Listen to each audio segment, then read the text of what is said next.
Hi, everybody. It's good to be here. About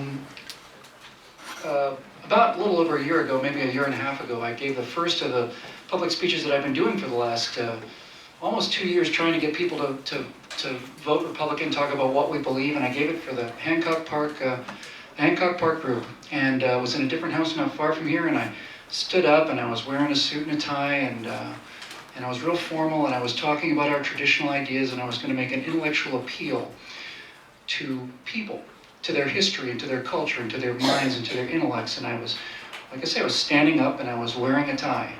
And we're not going to do that tonight, because I don't think that's going to work anymore. There are two things, before we get started tonight, there's two things I'd like to just start by saying. There's something we're not going to do tonight, and then there's something we are going to do tonight. What we're not going to do tonight is we're not going to look backwards at all, not for a second. I'm not interested in recriminations. I don't want to dissect the campaign. I don't want to talk about Mitt Romney, what he did right or what he did wrong. It's an utter waste of time for me.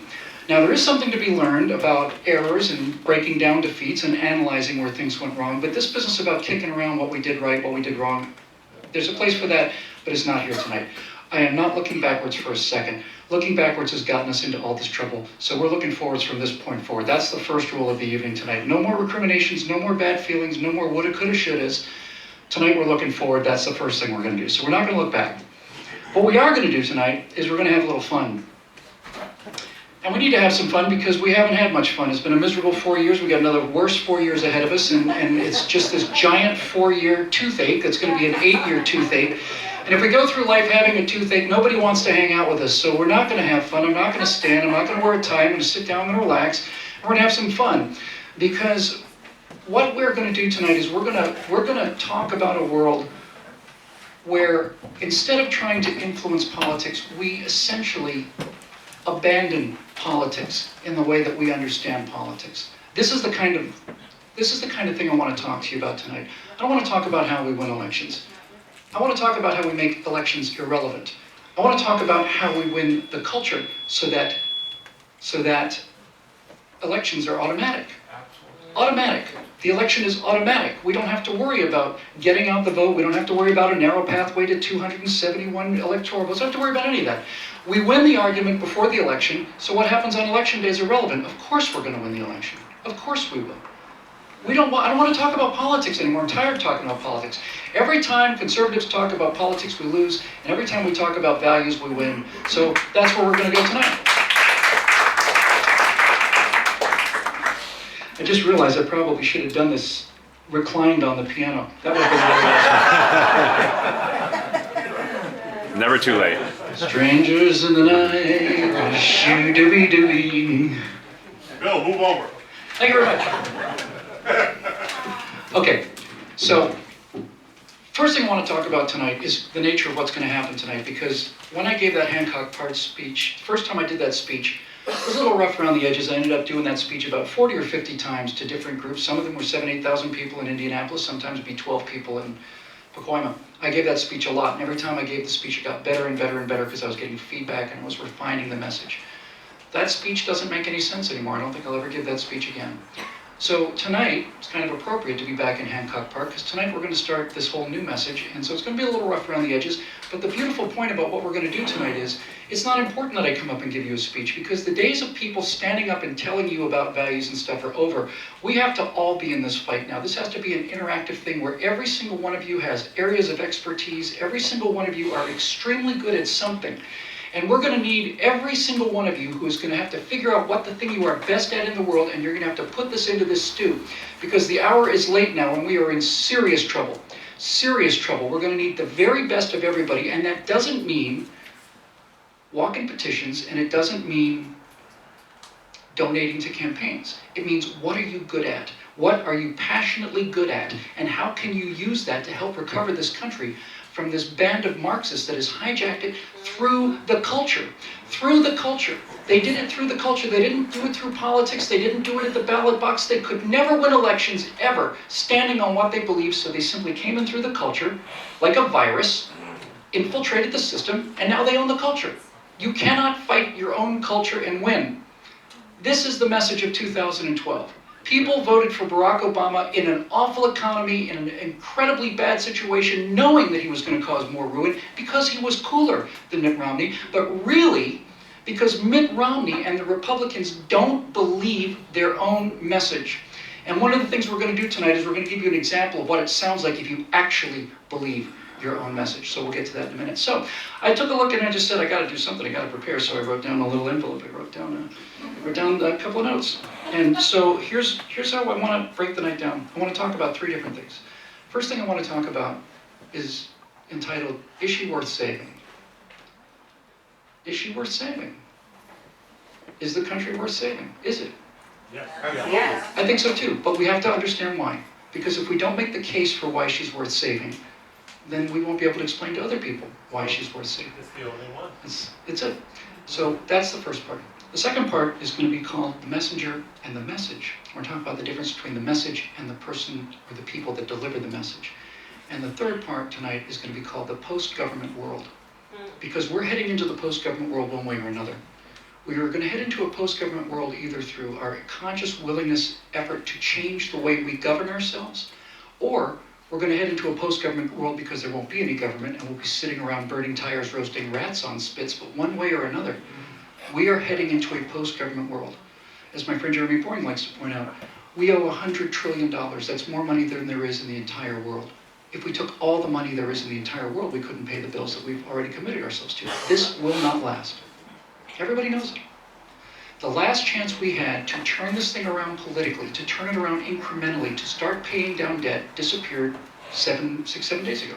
So at least now we have the moral clarity to understand that the pathway for reform through politics is closed.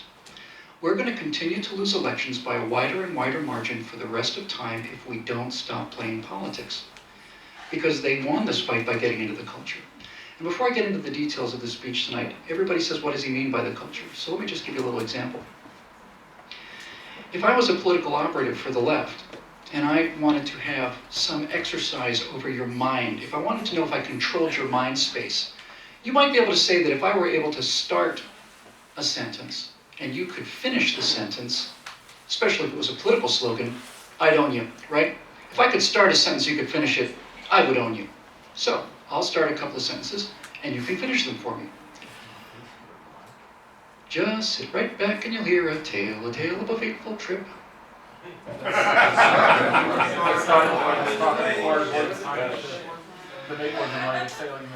Come and listen to my story about a man named Jed.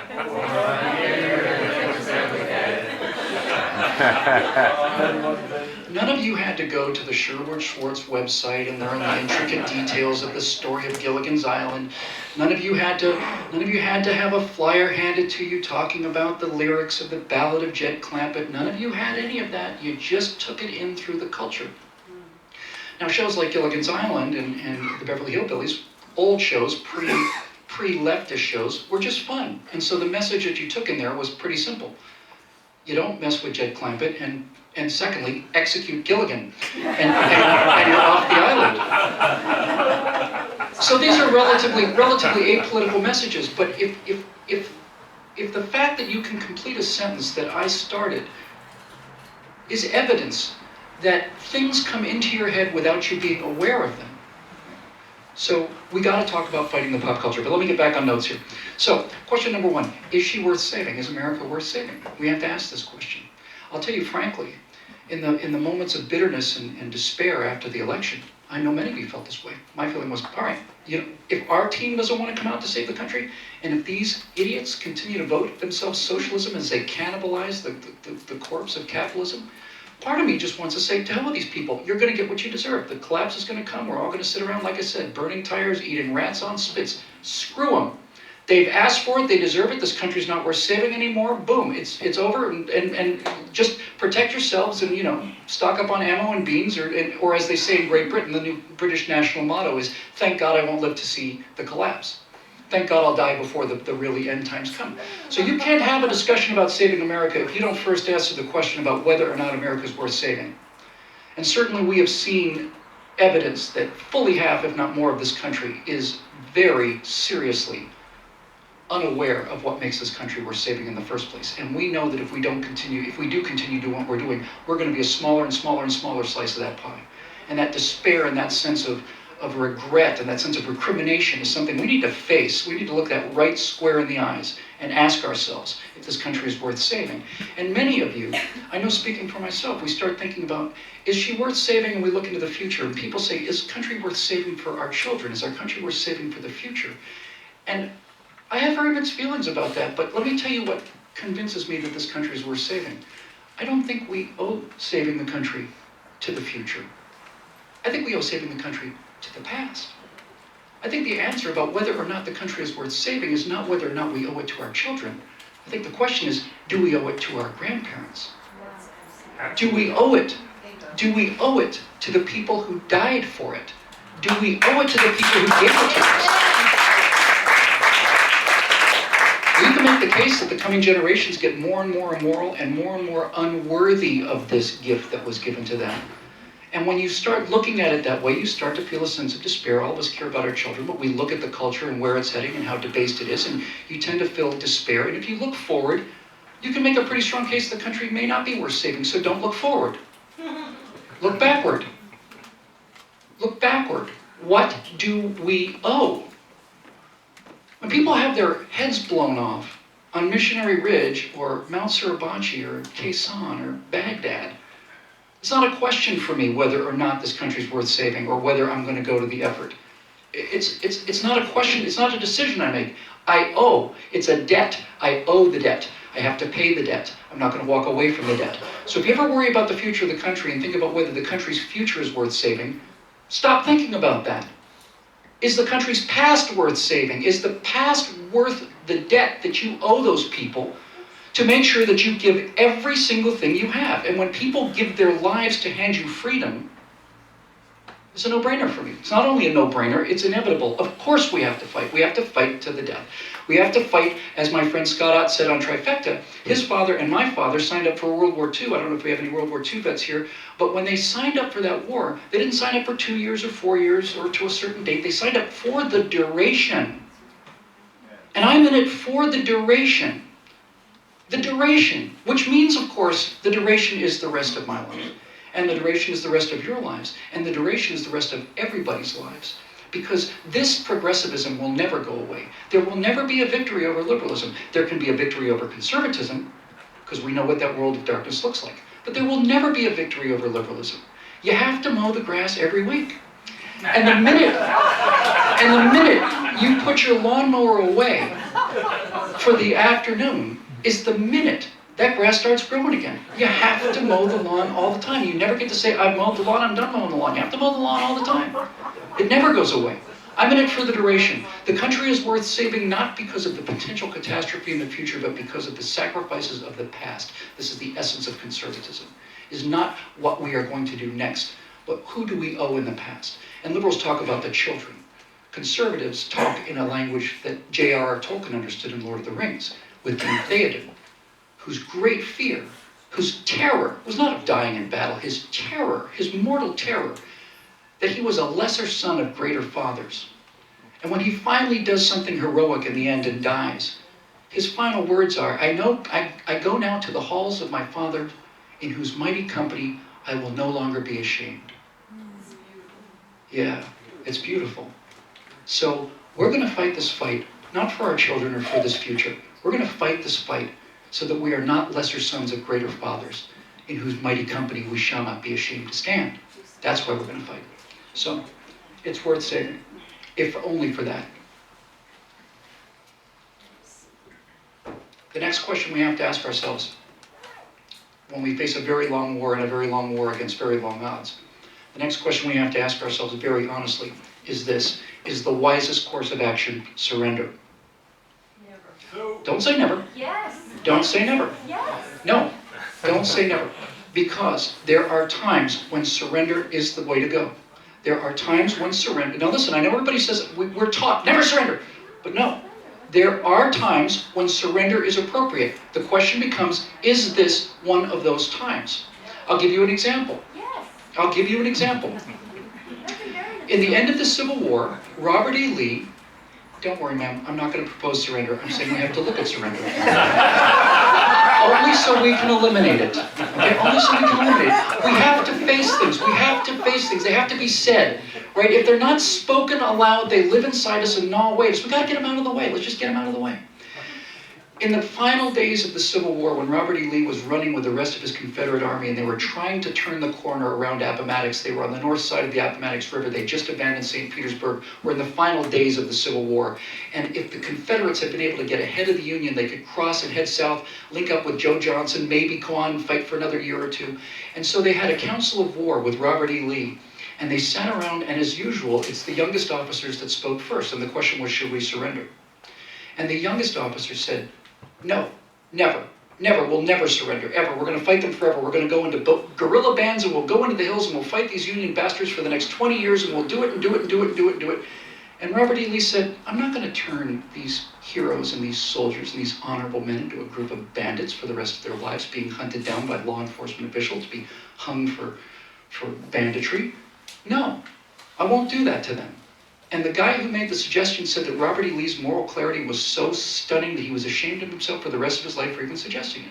Robert E. Lee chose to surrender because it was the appropriate path. At that point, any further fight was simply murder. It was simply murder. And it was simply not acceptable. So the question is, do we surrender? What does surrender look like? Surrender the country, surrender the ideas. What does it look like?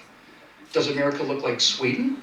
Do we look like France? Do we look like Great Britain? Do we become an Islamist state? What does it look like?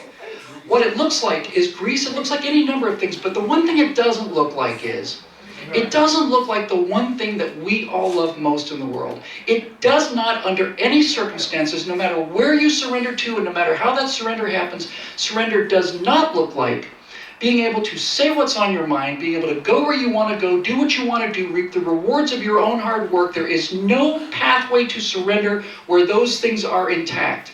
There is a world of surrender where we give up to these liberals and these Democrats and we live in a welfare state where we have the amenities and we have TV and we have electricity and we have small cars and we have our food pellets made of sustainable algae cakes and all this other stuff. So there's a world. It doesn't mean death, and it certainly doesn't necessarily mean eating rats on a spit around burning tires. There is a world where surrendering means Sweden. Now the question is that an awful outcome? Is it so awful? Most Americans don't think so because they voted for it. So the question we have to ask ourselves is, if we're going to launch a counterattack against this evil, is surrender an option?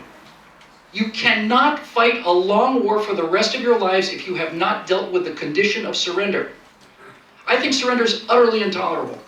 I think it's utterly intolerable for the same reasons that Robert E. Lee thought it was essential.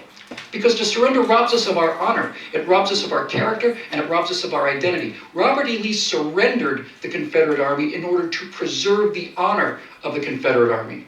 And I don't see any way that we can surrender this country and preserve the honor that's important to us. So surrender's off the table for me, but we have to understand why it's off the table. We have to understand all these things. I'm never going to surrender to these swine, never. But I'm not going to never surrender to them because I don't understand the consequences. No surrender is not going to be an empty slogan for me. It's not going to be something I chant out loud to make myself sound butch.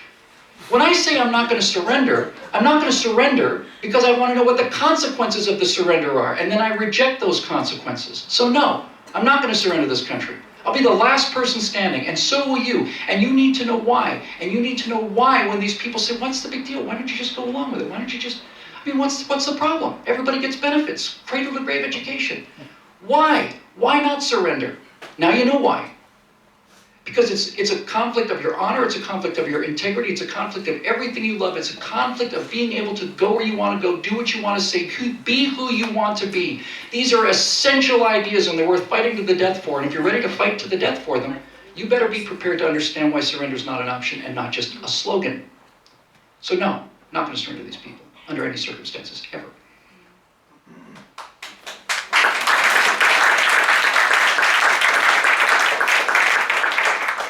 We're going to run a little long tonight. If surrender's not an option, what about escape? What about escape? This is the question. This is the question. Again, I'm going to explore things with you, not because I'm promoting these things. On the contrary, I I despise these options, but I'm going to explore them with you because we have to understand why we're going to not take these options. So let's talk about escape. What would escape look like? If you took the 50 million conservative Americans, let's say, and you could go to a new sovereign country, if there was some undiscovered country, some territory that hadn't been settled, Siberia, let's say, but sovereign. Sovereign. What that means is, sovereign means that not under the political control of anybody else.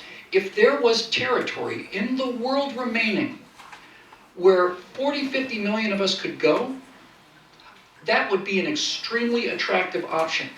Because America is not a map. America is not geography. America is not North America. America isn't a flag. America's not a carrier battle group. America is an idea.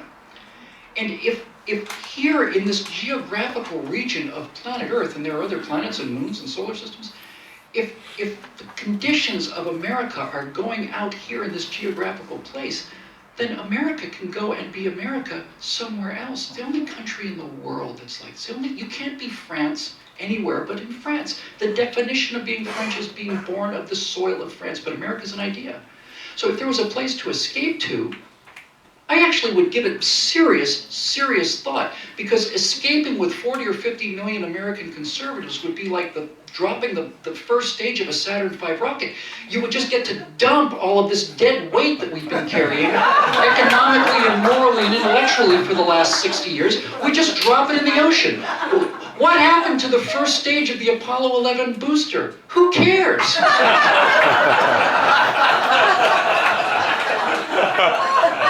If you look at a Saturn V rocket, it's 365 feet tall, and the only part that came back was the tiniest little part at the top. Everything below that tiny little command module, everything below it was only there to get that command module to the moon and back. So, if we had to abandon the country, not the idea of the country, we've already put that off the table. If we had to abandon the geography of America, to take America to a place where America could grow, if we had sovereign power, where we could say the federal government is limited to a 10% flat tax on everybody, all of these rights are preserved, the Supreme Court consists of conservatives, no more new amendments, whatever you make the changes. Not only would America not die, America would explode. The essence of America would be freed of all of this kudzu that sits over us here. Yes. And we would have the kind of country that we always had and always knew we could have. So is escape an option? Unfortunately, I don't think it is. Because there is no sovereign territory left on the earth that's large enough to hold the critical mass of American conservatives that it would take to release America back into the world again. Australia is Australian. New Zealand belongs to New Zealand. I had discussions with Jeremy about Antarctica, because at least in Antarctica they have to come a long way to collect their taxes from you. But even Antarctica is not sovereign. And so if you're talking about escaping America, and you hear many people after this election say, that's it, I'm done, I'm getting out of here. And many financial people are hearing for the first time, I want to get my assets out of the country, I want to plant them overseas, I want to find a place to go. Honduras is nice, or Costa Rica, or this or that, or so on. My friends, the escape option is not open to us. If we lived in a world with a new frontier, we would take it. Because America is about a frontier. The reason this country is dying is because there is no frontier. That's the entire reason why we're dying. We're a frontier people with frontier values. So, if there was a frontier, it would be the smart play. I'd be on a plane tomorrow. I'd do what every other American had done in history. I would have left this crap behind and gone someplace where the cool people are. But there's no place to go. There's no place sovereign. And so the escape option, the Costa Rica option or whatever, what you're really left with is a glorified version of Jonesville, right? Or whatever that... Right, you're Jonestown. Yeah, you're really stuck with 700-800 people in a compound in the jungle, surrounded by mosquitoes and malaria, and that's not the way I want to go out. And that's not the way you should want to go out. So what we're trying to do here tonight, what we're trying to do is we're trying to close off these options so that we can stay focused on our only available path, which is to recover this country here. It's the only option. There is no sovereign place for us to go. There's no place for us to go and take our ideas and start again. If there was, I would do it. And we're very close to having the technology to do it in space. We'll talk about that some other time. But space, you see, space is a harsh place. You don't get to be an idiot in space. You make a mistake in space, you open a door that leads to a vacuum, you're gone. You don't get to think about auras or indigo kind of a variation. You're dead.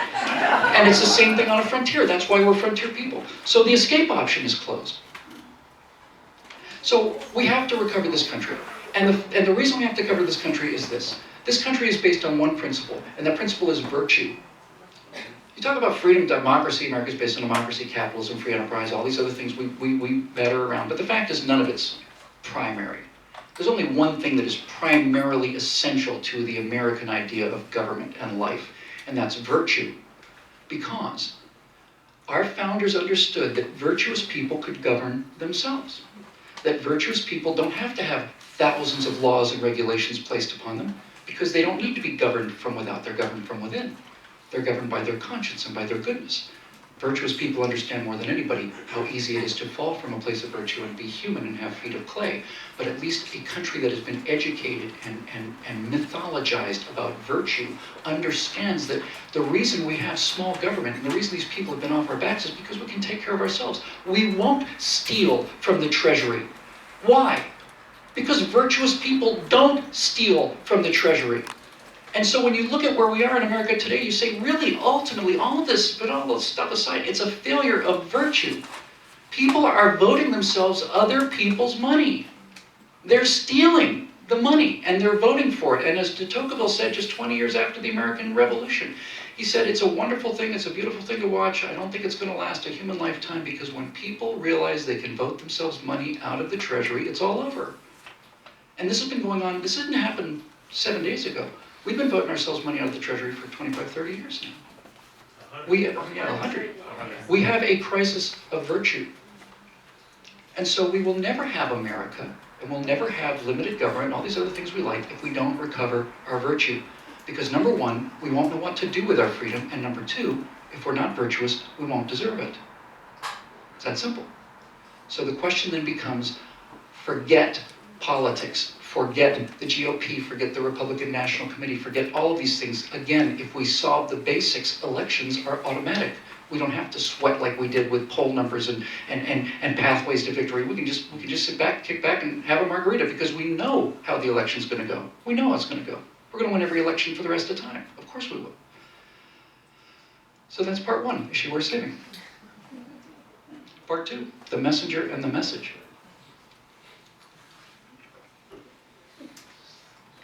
Last thing I want to do is bash Mitt Romney. I didn't like him ideologically, but every moment I saw more of him, the better I liked him as a man, and the better person I thought he was. And I think he ran the best campaign that Mitt Romney could have run, and I want to just get that said. But the problem with Mitt Romney, and the problem with the Republican National Committee, and the problem with virtually every single Republican politician in the world today is they don't believe their own values. They believe them privately. Mitt Romney obviously privately believes in wealth creation because he's worth a lot of money. But he doesn't believe it publicly. And again, I have to point to my friend Jeremy Boring out there, who points this out to me constantly.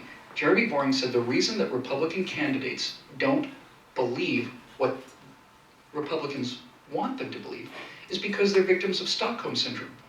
They've been beaten up by the culture for so long that it is so essential for them to show that they're nice guys and not evil and not vampires and not cancer-causing, corporate raiders. And so they're so eager to appease the pop culture and the cool kids and the press, and they want George Clooney to like them, and they want to get invited to the cocktail parties and all this other stuff. They get so beaten up by this psychically, which is why the left has been effective. They've controlled the pop culture. Just sit right back and you'll hear a tale. They own us. When Rush Limbaugh will say something on the radio, sometimes you'll go, I can't believe he said that.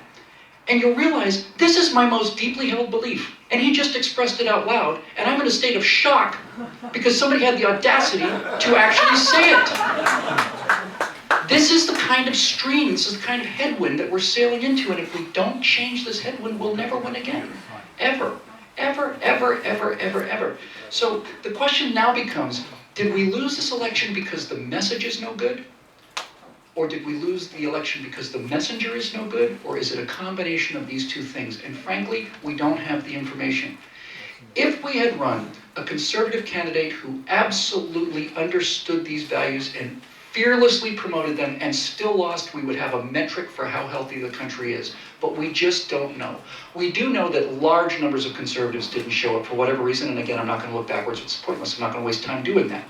So we don't really know whether the message is still a winning message. I'm convinced it is. I'm convinced the problem is that nobody's ever married the message to the messenger the way that Ronald Reagan did. And until we learn how to do that again, we're never going to win again. I was out there trying to promote the message. And we tried to sell the message. And then the RNC tried to give us a messenger. But the messenger didn't believe the message. And I'll give you a couple of examples how you know that Mitt Romney didn't believe the message. When they said, Mitt Romney, you know, you've got $300 million and you're obviously very rich and you're out of touch with the American people, he ran from it. He was ashamed of it. He wouldn't release his tax returns because he was afraid that if the American people saw how much money he made and how some of his money was put overseas, then he would lose the argument. That's a guy who doesn't believe his own party, his own philosophy. This guy doesn't believe his own life story, for God's sakes. We'll get to this in a minute, but let me give you an example of what I would have done if I'd been Mitt Romney and somebody said, Mr. Romney, you've got $300 million. Do you feel that makes you out of touch with the American people? My response would have been, well, first of all, I don't have $300 million. I have $327 million. And I work very hard for every one of them, so please don't take $27 million out of my bank account that I work very hard for. That's the first thing. The second thing I would say in answer to your question is, I have $327 million because people voluntarily gave me their money. I didn't take any of it at gunpoint, not a penny, not one. Every single dollar of the $327 million in my bank account was given to me by people who gave me $1 in exchange for perceived value. So I earned that money. People voluntarily gave me that money, and they felt that I gave them their money's worth.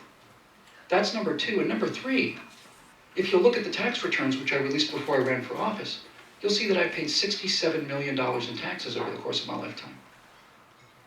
That's a lot more into the entitlement state than Barack Obama's ever paid.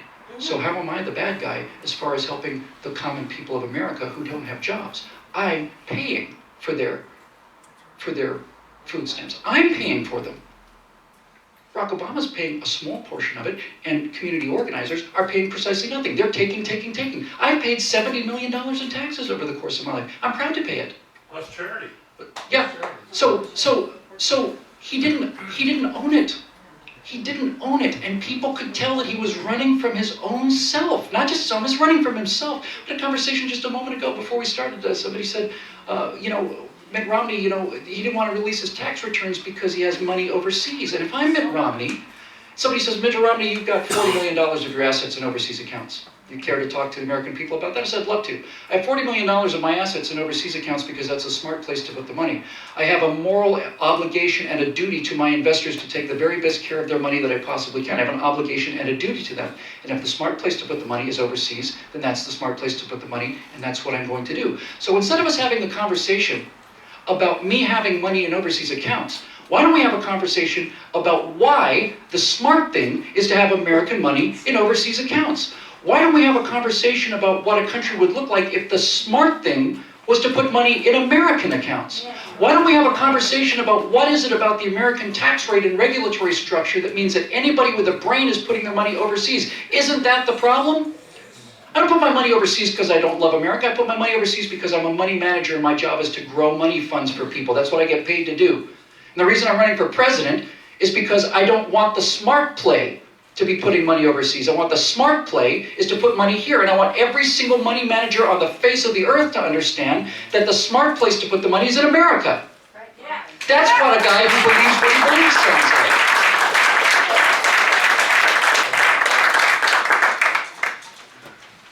So, the problem is not just the message, the problem is also the messenger. And you have to have a messenger who believes the message, or else the American people will do what they did to Mitt Romney, who's one of the best men I ever met. I think Mitt Romney may have had the best moral character than any candidate since George Washington. He was utterly defeated by one of the worst men who ever lived. Yeah. Because Barack Obama believes in what Barack Obama promotes. And when Mitt Romney runs from his own wealth, then you know he doesn't. How do you expect to win? How do you expect to win under those circumstances? It's impossible to win if the messenger and the message don't match. It's impossible. Now, Greg Gutfeld gave a speech not too long ago, and I thought it would be a fun sort of a hijinks kind of a thing, after the election and make a lot of jokes. And it was that. But Greg Gutfeld, who hosts The Five and Red Eye, had the most profound insights into anything I've ever seen. Greg Gutfeld understood that if when we talk about how do we increase our vote share, how do we increase our vote share, we get the Hispanic argument, the black vote, all these tribes that these people have divided the country into. God tells us we're never going to win this argument, ever. He said that the only way to win this argument is to get into the pop culture, is to cut down the cool factor, balance it out a little bit, right? He's absolutely right. So when we talk about what American values we believe in, folks, look, I appreciate this founding more than anybody, but we got to stop talking about tri-corner hats and muskets. We have to. I love it. I love our revolutionary history. To people who don't understand what this means, it's a joke. It's a joke. We cannot talk about going back to American values. From this point forward, we have to talk about going forward to our traditional American values. Going forward to our traditional values. That's a subtle distinction, but it's really important, right? It's really important. So when you want to talk about owning the pop culture, I'm going to give you a quick aside. I'm not here to promote anything, but just to give you a quick idea. Starting on January 1st, on Inauguration Day, I am going to do a video, and I'm going to do an inauguration speech, and for the next 4 years, I'm going to be the virtual president of the United States of America. I'm going to be the virtual president of the United States of America. We're going to have inaugural speeches on inaugural day. We'll give State of the Union addresses on State of the Union Day. We're going to take the actual questions that actual reporters ask the press secretary, and I'm going to answer them as the President of the United States. And people say, is this a publicity stunt? Of course it is. It's not a publicity, but it's not a publicity stunt for me because I don't need the publicity. It's a publicity stunt for the values, for the ideas, for the arguments. And what I want to do by being virtual president of the United States is I want every single American, not just conservatives, I want every single American to have access to see like, oh, that's what it should have been like. That's what a guy who believes in America would have said to that question.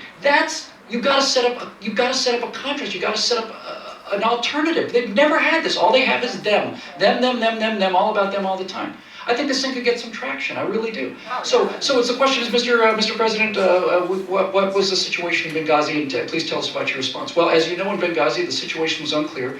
Needless to say, the first thing I did when I found out that our embassy was under attack was I immediately authorized the launch of an extremist fast reaction team. They got to Benghazi 2.5 hours after we first got indication that they were under fire. They unfortunately weren't able to save any of those brave men, and 14 of the Americans we sent in to rescue those people were killed in the firefight that ensued.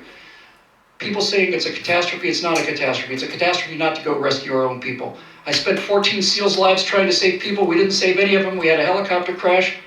I'd do it again tomorrow. Of course we went to rescue our people. And furthermore, the first order I gave when I found out that our embassy was under attack was I ordered people, I talked to our military advisors, I said, where's our nearest aircraft carrier group? They said, it's about 45 minutes away, Mr. President. I said, well, we're not going to go bomb these people because we don't know who's who and we're not going to murder innocent civilians, but I am directing you now to make sure that F-18s are over Benghazi, and I want them supersonic. I want them supersonic over that city at 300 feet. I want to break every single window in that city and they can bill us. They can bill us. I don't want to hurt anybody, I don't want to kill anybody because we don't know what's going on, but I want sonic booms over that town once a minute for the next 4 hours so that our people know that we're here and their people know that we're coming. That's what I ordered as President of the United States, and I accept full responsibility for my actions. Next question. That's what it sounds like. That's what it sounds like. Let's take questions later. So, let's move on. Let's talk about beyond government, because these things are fun, and we are moving into a world that we are not going to recognize, and I don't want people to fall asleep, so we'll close with this. The world is changing. There's another Lord of the Ring line. You can feel it in the air, you can hear it in the sea, taste it in the water, whatever she says. The world is changing, and almost all of this to Thad McCotter, who was a brilliant man, brilliant politician. Thad McCotter gave a speech and he said something really profound, and I'm going to elaborate on it a little bit. There have been 3 great waves of human advancement in the history of the world. And these are universally recognized as 3 great waves of human advancement.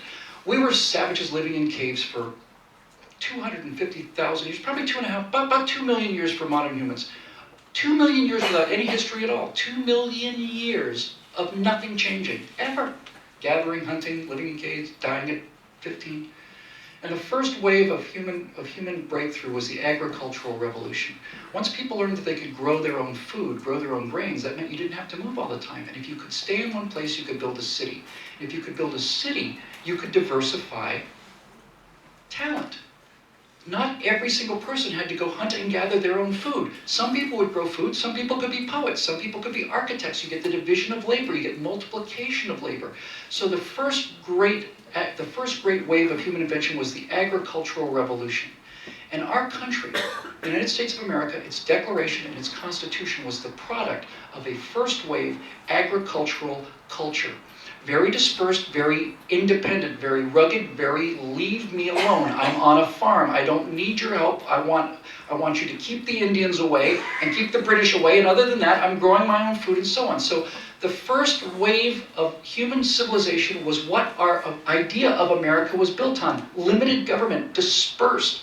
Electoral college, all of this stuff, disperse power to the states, disperse power to locals, disperse power to the people. Ultimately, the great thing about the Constitution is the 10th Amendment. Those powers not dedicated to the federal government by the province of the state or reserved to the people. Push it out, spread it out, make it as diverse as possible, leave us alone. What is the bare bones minimum that you can do for me on my farm so that I can have some sense of trade and commerce and keep the Indians and the British away? Other than that, go away. And these are the things that we love about America, and that agricultural, that agrarian model unleashed so much human creativity that it generated all of the wealth that we've just recently stolen and cannibalized from ourselves. So that's the first thing you need to understand. Now, with the rise of progressivism at the beginning of the 20th century, that's when we started to see the beginnings of the superstructure of this giant government. But what McCotter pointed out was that this didn't just happen out of thin air. It only happened because the second great wave of human evolution happened, which was the Industrial Revolution. Now, the Industrial Revolution produces so many goods and services, so much product, it generated tremendous amounts of wealth. You don't have automobiles and air conditioning and electrical power without the Industrial Revolution. But, in order to have industry, you must have large groups of people in very concentrated areas working in factories, and these factories have to be close to each other so they can supply each other with the goods and materials needed to produce product, which means that the entire model of America changed from being an agrarian, open, independent, free society to being concentrated in the cities. In the cities, huge amounts of immigrants coming to the cities to work in factories. Now, when you have that kind of an economy, this is McCotter's point, when you have that kind of an economy, you must have a government that will reflect that economy. And that old agrarian, original founders model no longer worked in an industrial era with cities. And so what happened to the federal government? The federal government, which used to be very dispersed, like the population in an agrarian society, became very concentrated, very federal, very big, very vertical, very massive, very, very gigantic, monolithic thing. The government had to change because the economy changed, because the entire society changed. The government didn't lead this, the government followed it.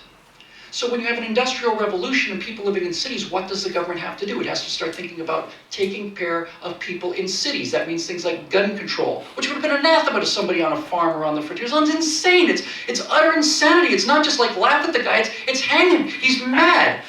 But in a city, these things start to matter. And in a city, you start talking about things like public transportation. You start talking about all the shared stuff, because we're all a giant mass in a city. We're not individuals anymore. And so the federal government started to evolve into something that matched the economy. IBM, the president, the vice president, 15 vice presidents, career men. You work for 45 years, you get the gold watch, you get the pension. You're in this thing forever. It's this vertical line. And the government now is this giant, massive, vertical thing that is trying to provide for the people the same sense of entitlement that corporations of the industrial age provided them. You see, used to be, as you well know, well, some of the older ones of us, if you worked for IBM in the 1950s or 60s, you were set for life. You were going to retire at 65, you're going to get the old gold watch, you got a pension for the rest of time. You don't need a government. What the government evolved into was something to protect that model of society. Take care of us. We're just little cogs. We don't know how to live on our own. We can't grow our own food. Take care of us. So the reason we have this gigantic, huge government is because of the industrial age model of the economy that it was based on. But this is the part that's so brilliant. This is the part when McCotter said this, I just about lost my mind. He said, vertical government, vertical economy, but what McCotter said was, When you live in a world where you can do this, where I can pull this out of my pocket and order steel from China, we are no longer in an industrial age world, and everybody knows it. We are now in the information age. We're now in the information age. So IBM doesn't exist anymore. IBM's irrelevant. Google, Apple, Facebook. Nobody talks about IBM anymore. Nobody talks about General Motors anymore. They're dinosaurs. They're on their way out. And this is the great hope for all of us in our idea of freedom, is that this giant monolithic government that was designed for an industrial age is already obsolete. McCarter said this verbatim. He said, it's going to fall whether we win elections or lose elections. It's going to go away because something this big, this massive, this solid, this fossilized, this giant, old, stupid, blundering, blind giant that just walks through life and destroys everything in its path is not fit to govern people who suddenly can become free agents and do whatever they want to. People can order parts from China on their cell phones in the middle of the night at a restaurant. That government cannot run an economy like this, and it won't, and it will fall. It will go from vertical to horizontal, as McCarter said. So now we start to get into the final stage of this thing in terms of what does a post-government future look like? What does it look like? I only have a couple guesses, and the beautiful thing about what we're doing here is everybody puts something in. I know nothing about finance, I know nothing about any of these other things, but I can give you some rough ideas, right? One of the advantages of being in show business is that it's the most horrible way to live on the face of the earth. It's the most absolute certain recipe for the destruction of your sanity in the world. And the reason is because you have no job security whatsoever. You get a job on a show as an editor, how long are you going to work? I don't know. Does the show get picked up? I don't know. Nope, now you're out of work again. So I've been a free agent my whole life. But in this coming information age world, if we can start thinking about ourselves, rather than, what do? I work for Verizon. But what do you do? Well, I have a degree in electrical engineering. What else do you do? I make duck decoys. Well, there's a market for duck decoys. There's a market. People will buy duck decoys. So you're not really a Verizon guy, are you?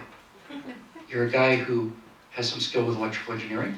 You're a guy who makes duck decoys. You're a guy who knows how to milk a cow. You're a guy who happens to have a commercial driver's license because you were a limo driver when you were 19. And if there was a world where a series of networks existed where you could plug yourself into networks and get paid for all the things that you're good at, suddenly everything changes, doesn't it? It all changes. And this terror of what we're seeing coming our way with all these regulations suddenly seems very small and ancient. It's so remarkable to me how these people who call themselves progressives are so utterly mired in this scaloric, fossilized dinosaur model of the world. So we're going to beat these people because the economy is changing. The giant state is going away. This entitlement model that may have worked on a population of 100 million people where 1 in 5 was taking benefits is not going to work where 5 in 1 are taking benefits. It's not going to work, it's going to collapse. So what's going to be in its place? Well, we don't really know. We don't really know. But to close, I'll just say this. One of the things that we're going to have to do in the next 4 years as we start to get the giant political and cultural scene underway, the immediate goal that I have as an individual, and certainly that I'm going to be trying to do politically, is twofold. And I don't say this out of meanness, and I don't say this out of spite. I don't want to see anybody hurt, or I don't want to see anybody suffer. But the first thing we have to do is we have to make sure that people who vote for socialism feel the consequences of voting for socialism.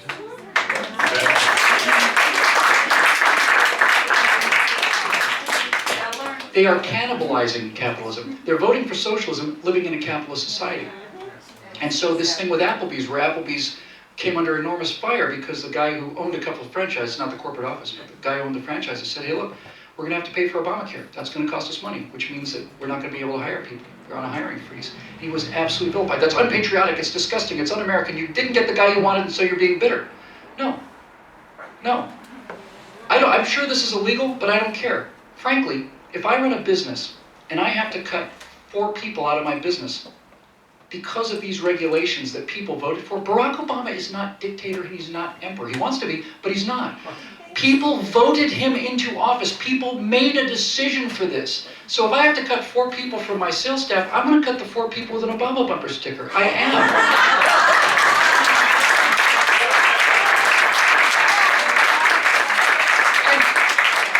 Liberals are going to howl. They're going to say it's malicious, it's mean-spirited, it's revengeful. On the contrary, you voted for big state socialism that is making it virtually impossible to run a business. That was your decision. You made a decision, and the reason you made that decision was because you didn't think you'd feel any pain over it. I'm going to get stuff, it's not going to cost me anything. Wrong. No, you're out of a job. You wanted big state benefits? Have your food pellet. Congratulations. You're unemployed. And furthermore, you're unemployed in an economy that gets worse and worse every year because of your choices. Because you empowered this. You made a decision for it. So of course we're going to fire you. I'm not going to fire a person who's voted for making my life easier so that I could grow this pie so we can all do better. I'm not going to punish that person. I'm going to punish the person who thought that I am a food source for you. I'm not your employer. I'm a host organism. You're simply going to take more and more and more, and I'm expected to work harder and harder and harder and harder and harder, and you're not going to pay for anything. You're just going to get fatter and fatter and fatter until I waste away and die. No. No. You will now have to suffer the consequences for your decision. I don't know how to make that happen exactly, but we've got some time to think about it. But it has to happen. Because, again, pointing to Jeremy, who's pointed out, this election, the loss of this election was heartbreaking, worst of which was just seeing this son of a bitch's face. But because we lost this election, now reality will rear not its ugly head, but its beautiful head.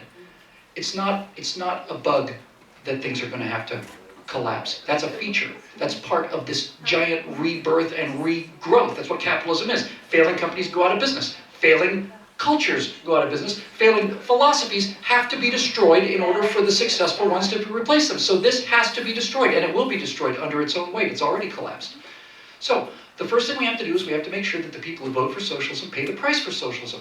I'm not saying coerce them into voting for us. I'm saying if you make a free will choice to pick this path, now accept the consequences of your actions and never give these swine the moral high ground. That's Andrew Breitbart told us. Never give them the moral high ground. How dare you say this? How dare I say what? You made a choice. You presumably are an adult. You voted in your best interest, and this is the consequences of your vote. Put them in timeout. There you go. Put them in a giant timeout with a big pointy hammer on it. And the flip side of this, in the next weeks and months, the flip side of making them pay for their socialism is we have to protect our own people. What I mean by that is when we talk about these networks and things, that means that we ultimately have to protect our own people. We are now working Americans who understand this whole thing, are now officially a minority. And whenever you look at how minorities hire people, you always see the same thing, and it makes perfect sense. If you have a small Italian population, they hire other Italians because they're bringing in their family from the old country. You always see Jews hire Jews whenever when they're repressed. When society is free and open and anybody can hire anybody, then you hire the best person. But when you are a minority, a repressed and despised minority, people start taking care of their own. Because we're tired of being a food source. I think the reason Jews hired other Jews in Germany and Europe was they probably got tired of providing all of the literature and music and medicine and said, well, and they're not going to give us jobs anyway. They're going to take us out and kill us or take our businesses. Of course we're going to hire ourselves. Of course we are. We need to do this. This economy is going to get a lot worse. We need to take care of our own people, not just as conservatives, but our own family people. If we have friends who are out of job, we have to have a network and a series of networks so we can go to other conservatives whose businesses are succeeding despite all of this and hire those people. And there's nothing wrong with that. That's just perfect moral clarity and moral sense. Bingo.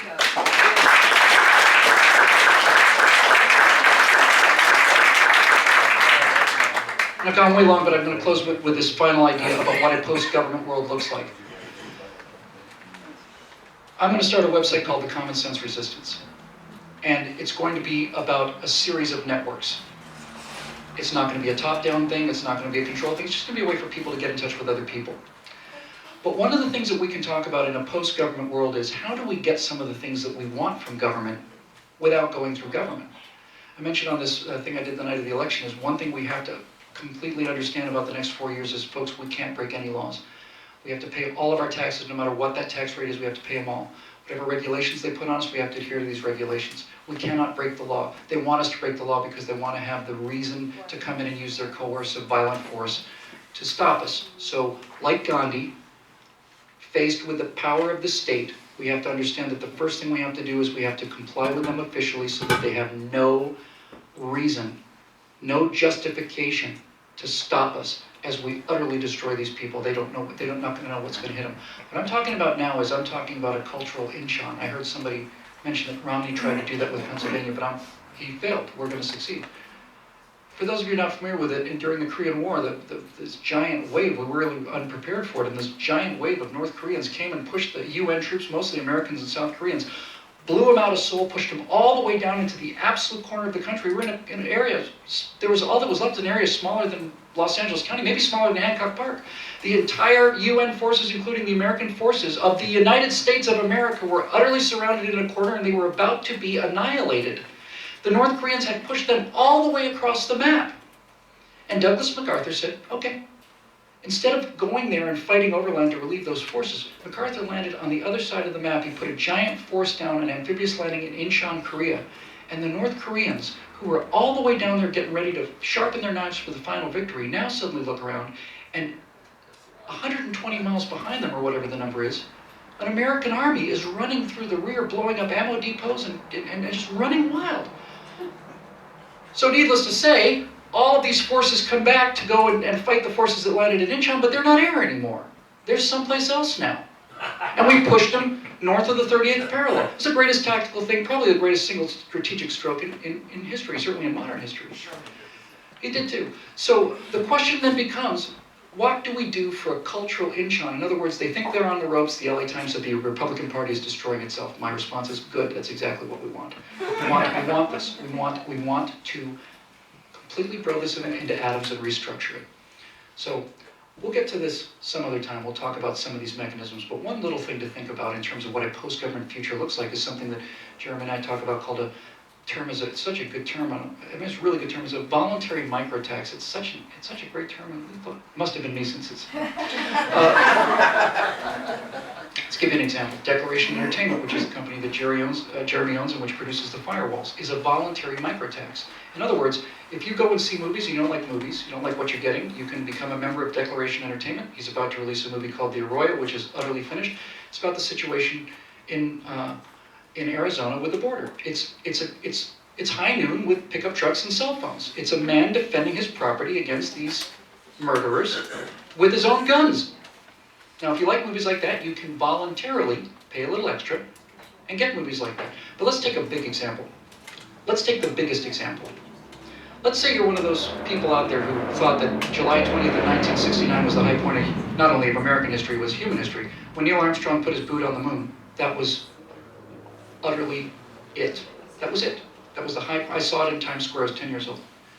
So let's say you're one of those Americans that look now and say that everybody was oohing and eyeing over Endeavour, flying over LA. They're flying our future into a museum. Mm. It was heartbreaking to me. It wasn't wonderful. It was heartbreaking. Heartbreaking. So let's just take the example of the toughest thing that can happen in the world, landing on the moon. How would you do that without the government? Well, I'm going to start something called the Free Frontier Foundation. It's going to be a 501c3. And for $9.99 a month on your credit card, you can be a part of this. First thing we're going to do is we're going to buy a little jet for $800,000, and we're going to fly around the country promoting the Free Frontier, and just through a regular lottery for your $9.95 a month, you get to fly with Bill Whittle in a high-performance jet. When we have enough members so that we can go and buy Spaceship Two, which is what Virgin Galactic is using, the suborbital flights, they're charging $200,000 a seat. I got to be good friends with Burt Rutan through the kindness of you people. Burt Rutan said when we sold it to Virgin Galactic, we said, we'll sell you as many as you want, but not just to you. So we're going to buy one, probably $40 million. And then we're going to take people on suborbital flights. We're going to do it once a month. So for $9.95 a month, you can go on a ride and do outer space. Not an orbital ride, but a suborbital ride. And as the membership grows, we continue to do all this. Think about the numbers, folks. $10 a month, right? If you had 1 million Americans, that's $10 million a month. It's $120 million a year. If you had 5 million Americans, 5 million Americans is $50 million a month, right? Sorry, the math just went right out of my head. How much is it? It's big money. My point is this, for 1% of the American population signed up, you would generate anywhere from $1 to $2 billion a year, and you can't build the hardware that fast. And what I would do to the American people, I would say, what are you selling? Are you selling progress? Are you selling tourism? I'm not selling any of that. I'm selling pride. I'm selling pride.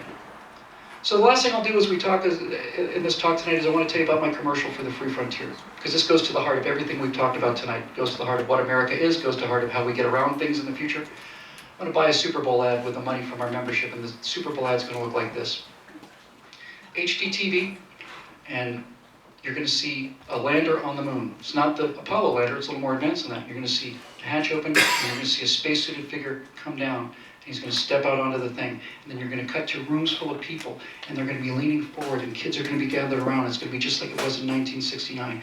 And then this spacesuited figure is going to get a hammer, and he's going to knock a pole into the lunar soil, and everybody's going to be leaning forward, and below that it's going to say August 18th, 2024. And then this guy's going to unfurl a flag, and he's going to salute it, and it's going to be the flag of China. It's going to be the Chinese flag. And he's going to speak in Chinese. He's going to say, another step on the long march, and it's going to be translated. And everybody's going to be looking at it. And you're going to see this Chinese astronaut on the moon saluting this Chinese flag. And you're going to hold on that shot for a second or two. And then that shot's going to just slowly pan off to the left. And you're going to see a couple of American astronauts leaning against a rover in a kind of a casual pose. And there's going to be a big domed building in the background that says the Starlight Motel vacancy. And this one American astronaut's going to turn to the other one and say, well, don't be an idiot, just go get that man's bags. And he's going to get in a rover, and he's going to drive over to where this Chinese astronaut is, and he's going to pick up his instrument packages and give it to the other guy, going to put him in the back, and as they go bouncing over the moon to this motel, this capitalist vision, it's going to, and says vacancy, he's going to say, we're really glad to have you here, we'll get you a shower, we got a casino, we got all kinds of things for you. And then below that, it's going to say, Americans on the moon forever. $9.95 a month renewing on your credit card. And it's going to work. It's going to work. We don't need to get everybody. We just need to get 1 million or 2, 3 million people, and we're there. And when you show people that, when a private group of American citizens voluntarily putting $9.95 on their credit card a month land on the fricking moon, then people will know that government is finished. That the era of government is finished. And we will not be able to make that argument until we can show it to them on their own eyes, on their own TV sets. So here's the thought for the night, folks. We're done for the night. I'll take some questions, but this is what I want to leave you with. Every civilization in history has collapsed. Every great civilization in history has collapsed. And no civilization in history ever once has ever won that final battle, which is the battle against itself. It's never happened. Not once. Of course, no other civilization ever put footprints on the frickin' moon either.